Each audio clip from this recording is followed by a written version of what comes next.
કેમ છો બધા મજામાં? Welcome to our channel humanity. થોડોક હસવો આવે છે વિડીયોની શરૂઆતમાં. 7મો પ્રયત્ન છે આ વિડીયોને શૂટ કરવાનો. યુટ્યુબિંગ પણ ગજબ છે. પહેલા પ્રયત્નમાં લાઇટ જતી રહી છે, બીજા પ્રયત્નમાં ફરી વખત લાઇટ જતી રહી, ત્રીજા પ્રયત્નમાં આખો વિડીયો શૂટ થઈ જાય પણ માઇકના પ્રોબ્લેમના કારણે નોઇઝ આવે છે. પછી 2 વખત લાઇટ જતી રહી છે, એક વખત ફ્લાઇટ મોડ બંધ રહી જાય છે તો કોલ આવી જાય છે અને વિડીયો કટ થઈ જાય છે. 7મો પ્રયત્ન છે. આઈ હોપ કે વિડીયો શૂટ થઈ જાય. જોઈ લઉં, બીક લાગે છે. રેકોર્ડની સ્વિચ દબાવેલી છે ને, હા યસ. ક્યારેક એવું થાય કે રેકોર્ડનું બટન જ ના દબાવ્યું હોય ને વિડીયો પૂરો થઈ જાય. ચલો લેટ સ્ટાર્ટ. થતું રહે આવું. હિંમતવાન બનાવે, આપણી સહનશક્તિને વધારો કરે. આજના વિડીયોમાં વાત કરવાની છે બુક્સની. PSI books, constable book suggest કરી. પીએસઆઈ પ્રિલિમ એક્ઝામ અને મેન્સ એક્ઝામ બધી બુકો આ જ વિડીયોમાં સજેસ્ટ કરી દે. અલગ અલગ વિડીયો નથી રાખતા. તો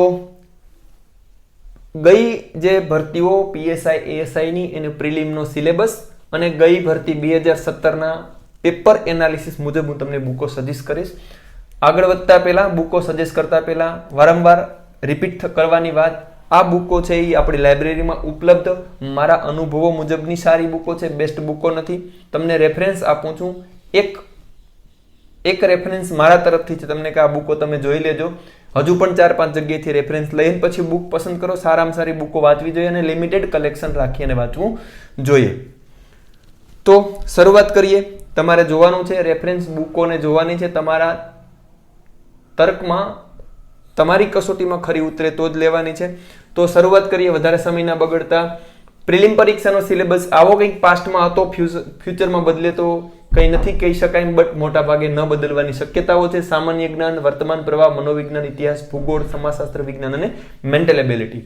સિલેબસ આ પ્રકારનો હતો, બટ પેપર કંઈક આ પ્રકારનું હતું. ઇતિહાસના 20 પ્રશ્નો, ભૂગોળ 16, વિજ્ઞાનના 15, મેન્ટલ એબિલિટીના 12, વર્તમાન પ્રવાહના 7, બંધારણના 3 નથી સિલેબસમાં છતાં પણ, અર્થશાસ્ત્રના 5 નથી સિલેબસમાં છતાં, મનોવિજ્ઞાનના 9, અન્ય 12. એ બધું સામાન્ય જ્ઞાનમાં ગણી લેવાનું. હવે જે કંઈ પણ બુકો સજેસ્ટ કરું છું એ 200 માર્ક્સમાંથી છે. 100 માર્ક્સ પ્રિલિમ એક્ઝામના જે મેરિટમાં નથી ગણાતા અને 100 માર્ક્સ મેન્સ એક્ઝામના જે મેરિટમાં ગણાય છે. તો આ બુક છે એ જીકેની થોડીક વધારે થાય છે, બટ તમારી રીતે એમાં કાટછાટ કરી શકો. સામાન્ય જ્ઞાન 100. પીએસઆઈની પેટર્ન તમને ખબર છે. પ્રિલિમ એક્ઝામ 100 માર્ક્સની, એમાંથી મેરિટ મુજબ બોલાવવામાં આવે છે. રનિંગ પૂરું થઈ જાય છે પછી પરીક્ષા હોય છે. મુખ્ય પરીક્ષા એમાં 100 માર્ક્સનું જીકે, 100 માર્ક્સની ગુજરાતી ભાષા, ગ્રામર, સાહિત્ય, 100 માર્ક્સનું ઇંગ્લિશ અને કાયદાના 100 માર્ક્સ. તો જોઈએ આજે બધા માટે બુકો. પહેલી વાત કરીએ સામાન્ય જ્ઞાન. તો સામાન્ય જ્ઞાન શબ્દ એટલે પ્રશ્ન પૂછવા માટેની સ્વતંત્રતા મોટી થઈ જાય છે. જીકેની દ્રષ્ટિએ ફરી વખત કોન્સ્ટેબલમાં જે બુક સજેસ્ટ કરી હતી એ જ બુક સજેસ્ટ કરીશ. આ બુક સરસ રહેશે. સામાન્ય જીકે વર્લ્ડ લેવલનું, ભારત લેવલનું અને ગુજરાત લેવલનું સામાન્ય જીકે છે, આમાંથી જોઈ લેવું જોઈએ. હા, જનરલ નોલેજ બીએમસીની પરીક્ષામાં વર્લ્ડ લેવલના પ્રશ્નો પૂછાયેલા હતા. ઇનબોક્સની નવની જનરલ નોલેજ. બીજી ગુજરાત જનરલ નોલેજ શહેજાદ કાજી સરનું આ બુક પણ સરસ છે અને તમારે જોવી જોઈએ. હવે જો તમે તૈયારી કરો છો, તમને વન લાઇનર પ્રશ્નો વાંચવાની ઈચ્છા થતી હોય ડિસ્ક્રિપ્ટિવ વાંચીને, તો આ બુક છે સામાન્ય જ્ઞાન યુવા ઉપનિષદની. વન લાઇનર પ્રશ્નો આપેલા છે. સરસ બુક છે, કોન્સ્ટેબલ માટે પણ ઉપયોગમાં આવી આ પ્રકારની બુક છે. ભારતનો ઇતિહાસ, મધ્યકાલીન સાંસ્કૃતિક વારસો, ગુજરાતનો ઇતિહાસ, ભારતનું બંધારણ વ્યવસ્થા, ભારતની ભૂગોળ, ગુજરાતની ભૂગોળ, વિજ્ઞાન, ટેકનોલોજી, રસાયણ વિજ્ઞાન, જીવ વિજ્ઞાન, અવકાશ વિજ્ઞાન, બ્રહ્માંડ, જાણવા જેવી અન્ય માહિતી અને ભારતીય વૈજ્ઞાનિકો. આવો આનો કંઈક ઇન્ડેક્સ છે. એનો જ બીજો ભાગ છે યુવા ઉપનિષદ સામાન્ય જ્ઞાન. વન લાઇનર સ્વરૂપે ભારતનું અર્થશાસ્ત્ર, ભૂગોળ, વિશ્વની રમતગમત, પર્યાવરણ, આપત્તિ વ્યવસ્થાપન, જાહેર વહીવટ, કમ્પ્યુટર, મનોવિજ્ઞાન, સમાજશાસ્ત્ર, આંતરરાષ્ટ્રીય સંસ્થાઓ અને એવોર્ડ્સ લાગુ પડતા હોય એવા મુદ્દાઓ છે એને વાંચવા જોઈએ. તો આ વાત થઈ સામાન્ય જ્ઞાનની. હવે વાત કરીએ વર્તમાન પ્રવાહની. વર્તમાન પ્રવાહને વર્તમાનમાં જ કરવા જોઈએ. પછી આપણે પરીક્ષાની નજીક આવે ને બધું કરીએ એ આપણી વ્યવસ્થા છે, અને વર્તમાન પ્રવાહ ના કહેવાય, વાહી થઈ ગયેલા વર્તમાન પ્રવાહ કહેવાય. કહેવાનો મતલબ એવો છે કે દિવસ દરમિયાન આપણે 1 થી 2 વખત દરેક જે કરંટના ન્યૂઝ છે એને આપણા માઇન્ડ ઉપરથી પાસ આઉટ કરવા જોઈએ. છાપવું હોય, સમાચાર હોય અથવા તો કોઈ પણ હોય. જો તમે મેગેઝિન વાંચવા ઈચ્છતા હોય તો વર્લ્ડ ઇનબોક્સ અથવા તો લિબર્ટી અથવા બીજું કોઈ પણ તમને ગમે એ પ્રકારનું એક પ્રકાશન છે એને રેગ્યુલર વાંચવાની આદત પાડવી જોઈએ. તો આ વાત થઈ વર્તમાન પ્રવાહોની. મનોવિજ્ઞાન ધોરણ 11 અને ધોરણ 12 નું પાઠ્યપુસ્તક સરસ રહેશે, છતાં પણ તમારા મુહાવરા માટે કોઈ એક સારું પ્રકાશન છે એની મનોવિજ્ઞાનની બુક તમે નાની એવી વસાવી હોય તો વસાવી શકો. મનોવિજ્ઞાનની વાત. હવે વાત કરીએ ઇતિહાસની. તો ઇતિહાસમાં ભારતનો અને ગુજરાતનો બંનેનો ઇતિહાસ, વિશ્વનો ઇતિહાસ તમારે જોવો હોય તો પેલી જે બુક છે વર્લ્ડ ઇન બુક્સની, એમાં તમને લિમિટેડ વર્લ્ડ ઇન ઇતિહાસ વિશ્વનો મળી રહેશે. ભારતના ઇતિહાસ માટે આ હું બુક તમને સજેસ્ટ કરીશ, ભારતનો ઇતિહાસ લિબર્ટી. જોઈ લેજો કોઈ આગળ બુક હોય તો. મારી દ્રષ્ટિએ પીએસઆઈ માટે જો કોઈ તૈયારી કરતા હોય તો ભારતના ઇતિહાસ લિબર્ટીની બુક સરસ રહેશે. ગુજરાતના ઇતિહાસ માટે ઈશ્વર પાડવી સરની બુક છે, આ પણ સારી છે. તો આને તમે ઇતિહાસ માટે, તો આ વાત થઈ ઇતિહાસની. હવે વાત કરીએ ભૂગોળની. તો ભૂગોળ માટે, ભારતની ભૂગોળ માટે બુક સજેસ્ટ કરીશ. પેલી ઇનબોક્સની બુક છે એમાં છે જ શહેજાદ કાજી સરની છે ભારતની ભૂગોળ. આ બુક સારી છે, તમે આનો રેફરન્સ લઈ શકો, બુકને ચેક કરી અને પછી.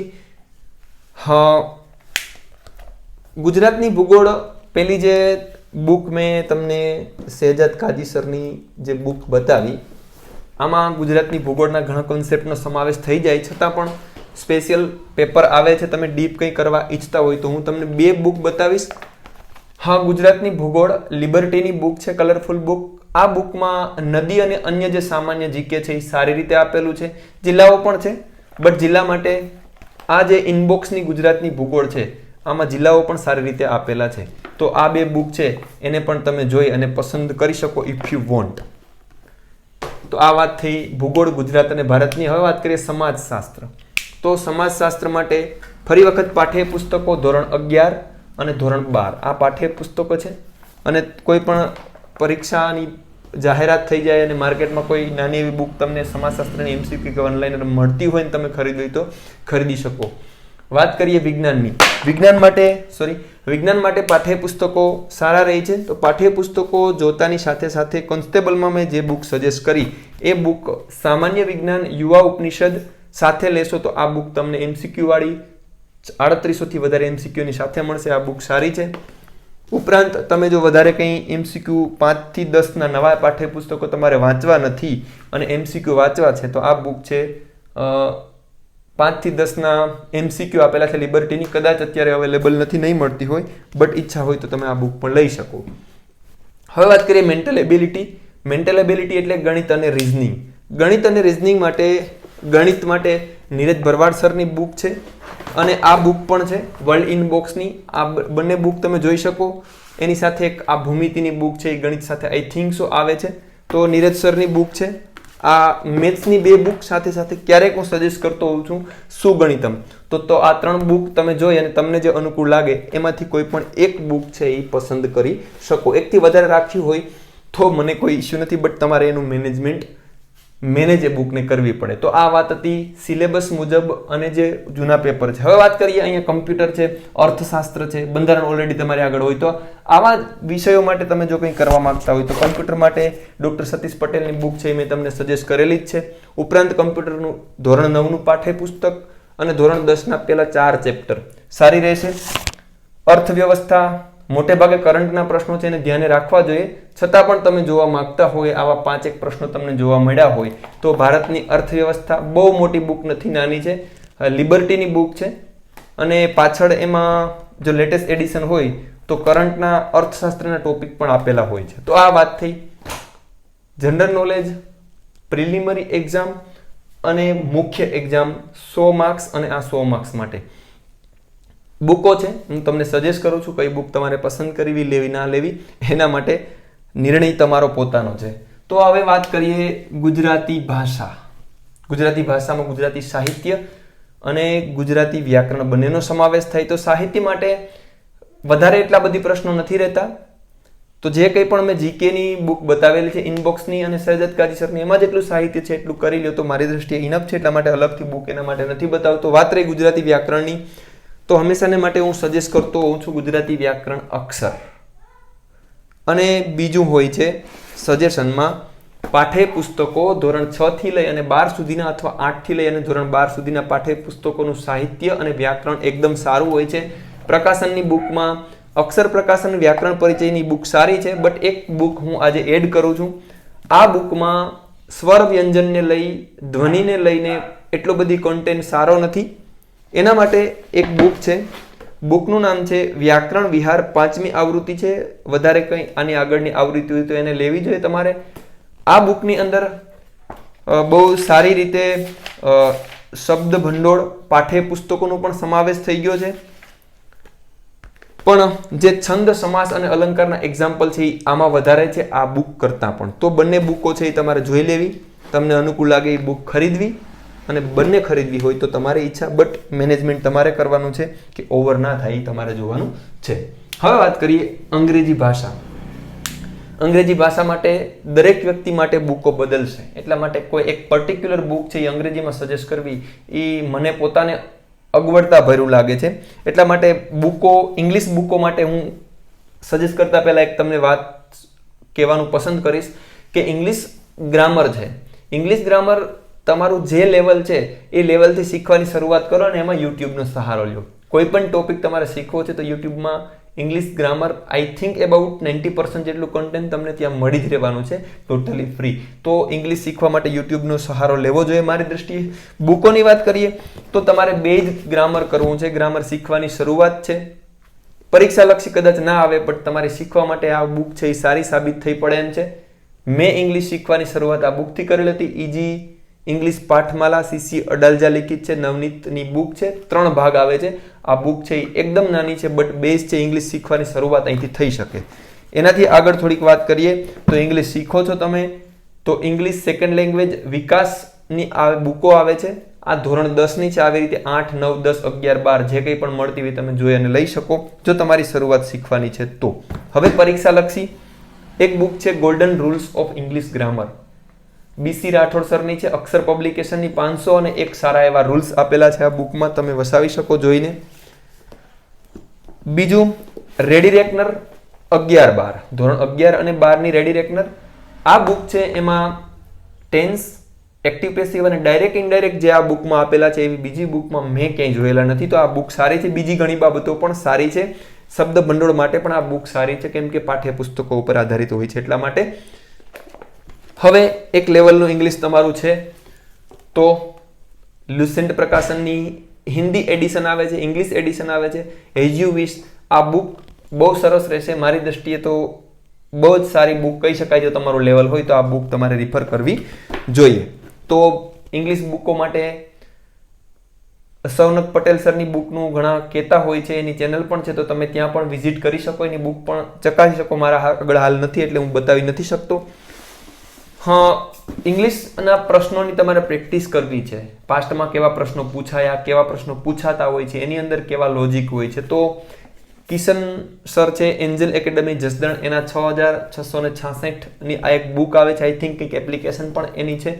તો આ બુક મોટી છે, વધારે છે, બટ પ્રશ્નો છે એ બેઠે બેઠા રિપીટ થતા હોય એવા પણ અહીંયા પ્રશ્નો આપેલા પણ છે અને એની સમજૂતી સાથે છે. તો આનો પણ તમે સંદર્ભ લઈ શકો. સેનેનિયમ એન્ટેનિયમની વાત કરીએ તો મારા હાથમાં એક બુક છે, એમેઝોનમાંથી મંગાવેલી છે. એમાં શબ્દ આપેલો છે, એક વર્ડ છે, એનો મિનિંગ છે અને એનો સેનેનિયમ એન્ટેનિયમ બંને સમાનાર્થી વિરુદ્ધાર્થી એટલી બુક છે. અને એની અંદર શબ્દો 2000 જેવા શબ્દો છે, એના સેનેનિયમ એન્ટેનિયમ આપેલા છે ઇફ યુ વોન્ટ. તો આ બુકો હતી ઇંગ્લિશ ગ્રામર માટેની. હવે વાત કરીએ કાયદાની. તો કાયદામાં બંધારણ, IPC, CRPC, એવિડન્સ એક્ટ, ભ્રષ્ટાચાર અધિનિયમ, અત્યાચાર નિવારણ, ગુજરાત પોલીસ એક્ટ, ગુજરાત નશાબંધી અધિનિયમ અને મોટર વાહન અધિનિયમ. અત્યાચાર નિવારણમાં અનુસૂચિત જાતિ જનજાતિ અત્યાચાર નિવારણ આવી રીતે લખેલું હોય છે. આના માટે બંધારણ માટે બુક અહીંયા પણ હું શહેજાદ કાજી સરની બુક સજેસ્ટ કરીશ. તમારે બીજી કોઈ લેવી હોય, વાંચવી હોય તો as you wish, but Shahezad Kazi સરની બુક બહુ થઈ પડે કેમ કે અહીંયા બંધારણ છે એના 5, 10 કે 15 કે સમથિંગ જે કંઈ પણ માર્ક્સ માનો, આખું બંધારણનું પેપર નથી આપણે, એટલા માટે મારી દ્રષ્ટિએ આ બુક છે એ ઇનફ છે. બીજા જે લો છે IPC, CRPC વગેરે વગેરે, એના માટે કોન્સ્ટેબલમાં મેં જે બુક સજેસ્ટ કરી આ જ બુક સજેસ્ટ કરીશ. ભારતીય કાયદો શહેજાદ કાજી. ખાસ બાબત એ છે કે જે કંઈ પણ બુક લઈએ આપણે કાયદાની બાબતમાં 2019 સુધીના સુધારા અહીંયા આપેલા છે. નવું એડિશન આનું આવેલું હોય તો લેટેસ્ટ લેવાનો પ્રયત્ન કરજો. સુધારા બહુ મહત્વના છે પરીક્ષાની દ્રષ્ટિએ, તો આ બુક છે એ લેવી જોઈએ બધા જ કાયદાઓ માટે. તો કાયદા માટે આ 2 બુક છે એ મારી દ્રષ્ટિએ બહુ ઘણી થઈ પડે, છતાં પણ હું તમને 2 બુક બતાવીશ, બીજી થોડીક બીક લાગે એવી છે બટ છતાં બતાવી દઉં. એક છે આદર્શ લો હાઉસની છે ભાગ 2.1 અને ભાગ 2.2. તો આમાં ફોજદારી ધારાઓ આઈપીસી, સીઆરપીસી, એવિડન્સ એક્ટ આપેલું છે. બાકીના જે માઇનોર એક્ટ છે આમાં આપેલા છે. આ બુકમાં થોડીક એની ભાષા છે એ થોડાક પ્રકારની લેન્ધી છે અને વિસ્તૃત બુક છે. પણ આ બુક જો તમે પસંદ કરતા હોય તો એક્ઝેક્ટ તમારી જે મહત્વની આઈએમપી કલમો છે એના માટે જ આ રેફરન્સમાં લેજો, એવું ના થાય કે બહુ વધી પડે. તો આ બુક પણ છે, તમે જોઈ શકો એને. આ વાત હતી પીએસઆઈ, એએસઆઈ, પ્રિલિમ એક્ઝામ અને મેન એક્ઝામની બુકોની. મને નજરમાં જે બુક આવી અનુકૂળ લાગી મેં તમને બુકો સજેસ્ટ કરી છે, તમે જોઈ લો. બીજા પણ રેફરન્સ લઈ અને તમને ઉપયોગી સાબિત થાય, તમને કંઈ નુકસાન જાય આ પ્રકારનો સોદો છે એ ક્યાંય પણથી સાંભળી નથી કરવાનો. તમારા પોતાના ઓવન નિર્ણય ઉપર અંતે તો હાલવાનું છે. તમારા તરફથી વારંવાર આ બધી કોમેન્ટો હોય છે એટલે હું પ્રયત્ન કરું કે મારા તરફથી જે મારી દ્રષ્ટિએ સારી હોય એવી બુક હું તમને સજેસ્ટ કરું. તો આ વાત હતી પ્રિલિમ અને મેઇન એક્ઝામ માટેની બુકોની. બહુ વાર નથી એવું માની અને તૈયારી કરતા રહ્યો, વાંચતા રહ્યો અને જે કંઈ પણ બુકો છે એના જલ્દી પેજ ફેરવી અને વધારેમાં વધારે વખત રિપીટ થાય અને સારી રીતે વ્યવસ્થિત યાદ રહે એવી રીતે પણ વાંચવું જરૂરી છે. Thank you so much. All the best.